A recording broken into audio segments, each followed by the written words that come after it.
राज। अहो रामा बेटा दी के मेहनत से कोचिंग करली हो, नौकरी लगली हो, से हो बेटा गेलै सब भूलै।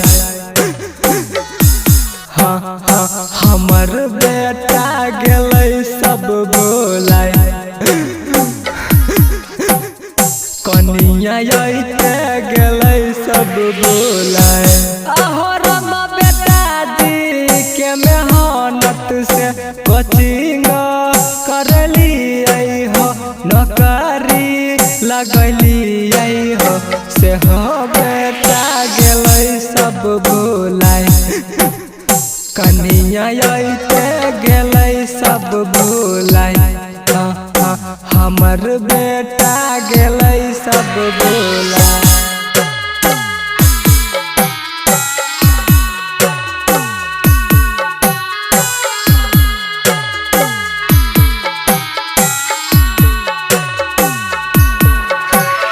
म्यूजिक बाय डीजे लाल बाबू राज।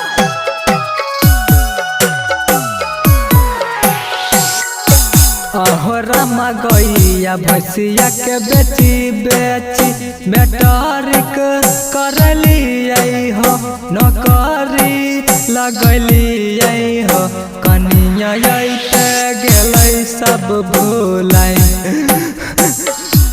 हाँ हाँ हमर बेटा गेलै सब भूलै। अहो रामा गैया भैंसिया के बेची बेची मैट्रिक करली हो, नौकरी लगली हो, तैयो बेटा गेलै सब भूलै।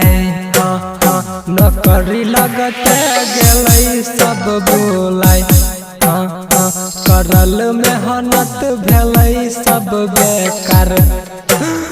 हाँ हाँ हाँ हमर बेटा गेलै सब भूलै। करल मेहनत भेलै सब बेकार।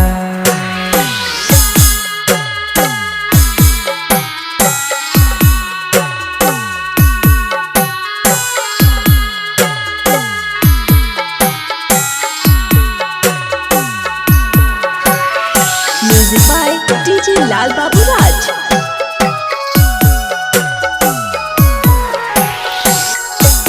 अहो रामा श्री राम नीतीश गाबै छै भजनिया हो, गाबै छै भजनिया हो, करल मेहनत जैता सब बेकार।